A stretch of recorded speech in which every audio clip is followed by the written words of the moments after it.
Hey, good afternoon, everybody. Thank you again for joining us. My name is Mallory. I am with Realtor Credit Union, and today I have the pleasure of interviewing Tessa Cohen for my next Realtor Spotlight. Tessa, thank you so very much for taking time out of your busy day to come here and hang out for a minute. Absolutely. Thank you for having me. Yeah. Well, we will just dive into the first question, Okay. one of my favorite ones. Just tell us a little bit about your history and what made you get into real estate. Okay. Well, I've been in real estate 4 years now in Wichita, and before that, I did a lot of marketing and nonprofits. So I like to say I'm very well versed in Wichita. I've worked for many nonprofits. I've gotten to know lots of companies and leaders in the community through those type of jobs. So lots of connections in Wichita, and just really enjoy that marketing aspect of real estate as well. Kind of funny.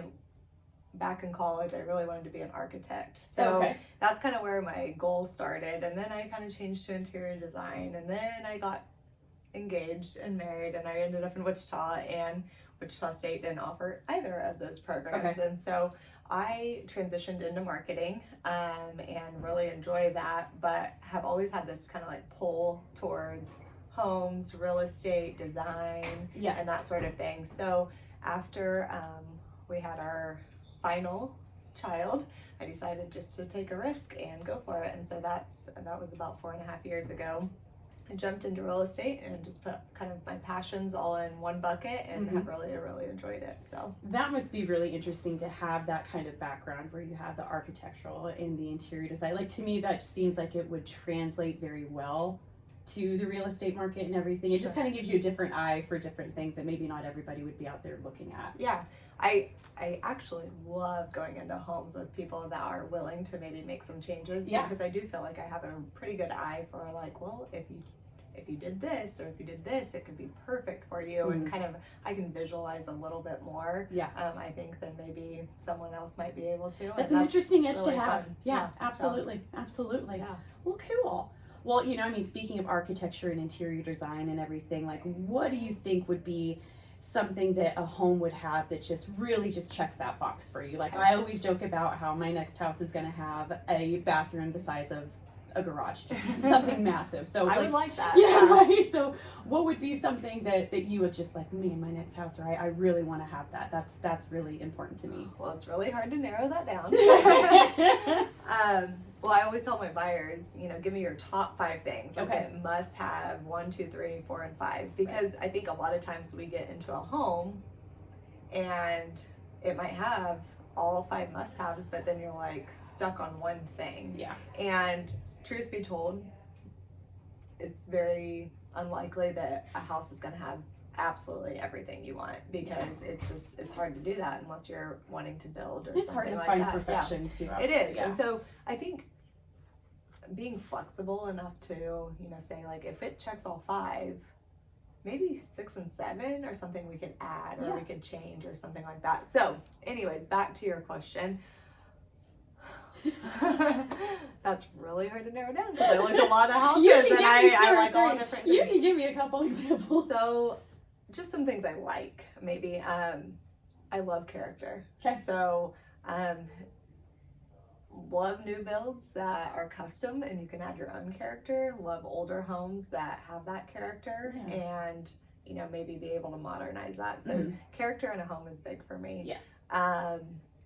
Really love trees, and that's something that is hit or miss, like but would love just beautiful scenery in the home. So big trees, or a view of water, or a sunset view. I'm a sucker for a good sunrise or sunset. Well, you're in a good state for that too. Absolutely. Yeah. So something that has that like feel good, warm, cozy feeling. Yes. So that's not so much the house, but the property itself. And then I would say probably a big kitchen and multiple living areas. Okay. I think my next home, I would want either 2 living rooms upstairs or a bigger grand living room, so that it was entertainment ready. So I love having people over. I love hosting birthday parties or the Super Bowl. I love that aspect of community and just having a home that a home that brings people together. Absolutely. It sounds like, So absolutely. I would say those are a couple things that I would look for in my next home. I like that. I like that. Well, as the market continues to, you know, tighten in certain areas and continue to be, you know, maybe a little restrictive in other areas, like what advice would you give somebody trying to purchase a home this year? Sure. Well, I would definitely tell people just not to wait. I think we live in a world where news, you know, really, put some exclamation marks on the back of certain stories and information. And I think there's a lot of scare tactics out there. So I just tell people, you know, don't watch the news, don't believe everything you hear, and really just stay calm. I don't think we're in a crazy downfall, and I don't think there's anything to be scared of. And so I would just tell people to, you know, contact your local agent or lender and really talk to them about your local market, because things that you see on the news aren't necessarily happening here in Wichita. Right. So just knowing your local market and referring to the professionals for that and not believing everything you see. And I would just say it's never too early to contact a lender or an agent or a realtor. I find that I'm best can help people, and it's a very, very smooth process the earlier that we talk. So there's people I've been helping for 6 months that have told me, you know, we want to work with you. I have referred them to a lender. They've been able to get kind of their credit in line and really save up the exact amount of money that they'll need. They've also been able to work on the home that they're in currently and maybe not do some of the things that they were planning on doing this year to get ready for their house because it's not necessary, you know. And so in that process, we're able to save them more money. They're more prepared. They're more comfortable. They're calmer.